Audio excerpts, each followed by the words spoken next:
अब दरभंगा शहर में सुजुकी गाड़ी लेना हुआ आसान, शानदार माइलेज के साथ कम कीमत में आने वाली बाइक से लेकर स्कूटी के लिए मशहूर कंपनी सुजुकी एजेंसी का हुआ छोटा एक मिस नगर में ओपनिंग। जी हाँ, जापान की मशहूर कंपनी सुजुकी अब दरभंगा के लोगों के लिए किफ़ायती दर पर बेहतरीन गाड़ी उपलब्ध करवा रही है, जहां आप भी अब बेहतरीन माइलेज के साथ नया टेक्नोलॉजी वाला बाइक और स्कूटी ले सकते हैं। खासकर कम तेल में ज़्यादा माइलेज देने वाली प्रसिद्ध गाड़ी एजेंसी के ओपनिंग के शुभ अवसर पर अभी कंपनी के द्वारा विशेष ऑफर के तहत आप कम कीमत में पा सकते हैं। पता की बात करो तो Tej Shri Suzuki two wheeler showroom, छोटी एक मिस्सैद नगर।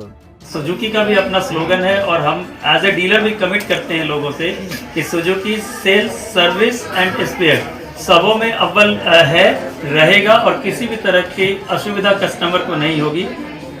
कस्टमर सेटिस्फैक्शन हमारा मोटो है, एज ए डीलर कमिट कर रहे हैं। और ये सुजुकी का तो अपना ब्रांड है जो विश्व में एक विश्वसनीय नाम है, जो किसी से को बताने की जरूरत नहीं। दरभंगा का प्रतिष्ठित स्कूल डॉन बॉस्को स्कूल, जो कि एफिलिएटेड है सीबीएसई से, जहां 10+2 तक के बच्चों को उच्चतम शिक्षा प्राप्त करते हैं। आपको बता दें, बीवी पाकर दरभंगा में कई वर्षों से प्रतिष्ठित स्कूल डॉन बॉस्को स्कूल में नए सत्र में आरंभ है। अपने बच्चों के भविष्य को करें उज्जवल, स्मार्ट बनाएं और बेहतर बनाएं। दरभंगा का प्रतिष्ठित स्कूल डॉन बॉस्को स्कूल, जो कि आपके बच्चों के फ्यूचर को बनाता है।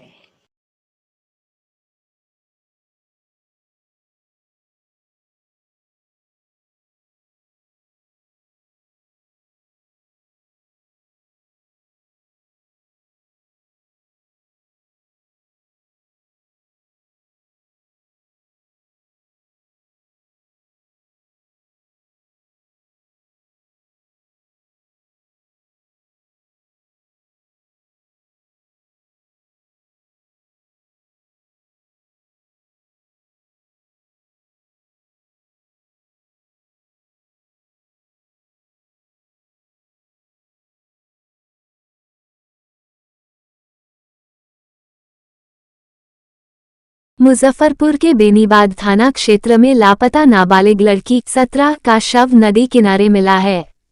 हत्या के बाद शव को सियारी नदी किनारे दफना दिया था। पुलिस ने मिट्टी खोदकर शव को बाहर निकाला। जमीन विवाद में हत्या की आशंका है। दोनों पैरों में कील ठोकी गई है। शरीर पर कई जगह चोट के निशान मिले हैं। मर्डर का आरोप चचेरे भाई पर लगा है। घटना पिरौंछा गांव की है। मृतका रीमा कुमारी की मां ने बताया कि मेरे पति की मौत हो गई है। देवर से जमीन का विवाद चल रहा था। आशंका है कि देवर के बेटे ने ही उसकी हत्या कर दी है। वारदात के बाद से चाचा और उसके घर वाले फरार है। वहीं अपर थानाध्यक्ष रघुनाथ पासवान ने बताया कि गुप्त सूचना के आधार पर शव को बरामद किया गया है। दोनों पैर में लोहे की बड़ी बड़ी कील ठोकी गई है। जमीन से 3 फीट नीचे शव को दफनाया गया था। बॉडी पर चोट के निशान मिले हैं। घटनास्थल से 2 किलोमीटर दूर मृतका का घर है। ग्रामीण एसपी विद्यासागर ने बताया कि बेनीबाद थाना क्षेत्र की एक लड़की 2 दिनों पहले लापता हो गई थी।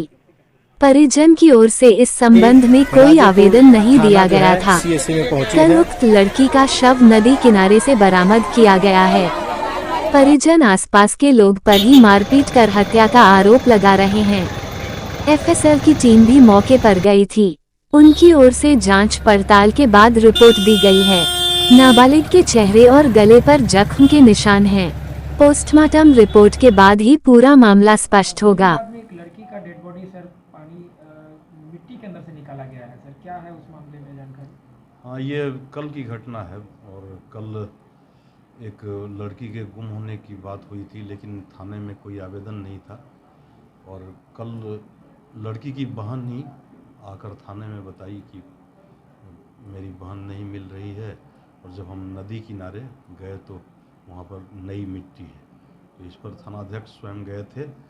ये महुआरा गांव के पास बागमती की सहायक नदी है, उसी के किनारे वहाँ से डेड बॉडी को निकाला गया। तो उसमें डेड बॉडी बगल के ही गांव की लड़की का है, नाम नहीं बताना चाहेंगे, लेकिन ये बताना चाहेंगे कि जैसा कि उसकी माँ कह रही है और उसकी बहन कह रही है कि उसके आस पड़ोस के लोग ही उसको यानी कि मारपीट किए हैं, जिससे कि उसकी मृत्यु हुई, ऐसा लग रहा है। फिर भी अनुसंधान कर रहे हैं। एफएसएल की टीम गई है वहाँ, एफएसएल की टीम ने भी अपना रिपोर्ट दिया है और हम लोग अनुसंधान के बाद ही अच्छे ढंग से बता पाएंगे कि आखिर कारण क्या था जिससे कि उसके डेड बॉडी को बिना बताए ही नदी के किनारे मिट्टी में दफना दिया गया था। शरीर पर जख्म के भी निशान हैं। शरीर पर जख्म का निशान है, मुंह पर जख्म का निशान है, गला फूला हुआ था। इससे ये भी कहा जा सकता है कि कहीं उसका गला दबा करके उसकी हत्या हुई हो, लेकिन अनुसंधान के बाद, एफएसएल रिपोर्ट के बाद, पोस्टमार्टम रिपोर्ट के बाद ही कुछ कहा जा सकता है। सर कोई विवाद वगैरह कुछ था? विवाद तो अब नहीं कि आस पड़ोस से, अब नहीं कि ऐसा कहा जा सकता है, अनुसंधान में आएगा कि आस पड़ोस से कोई लड़ाई होगी या आस पड़ोस कुछ भी हो सकता है, लेकिन माँ और बहन का कहना है कि आस पड़ोस का ही लोग ऐसा किया है, क्योंकि उनसे झगड़ा होते रहता था, झगड़ा था।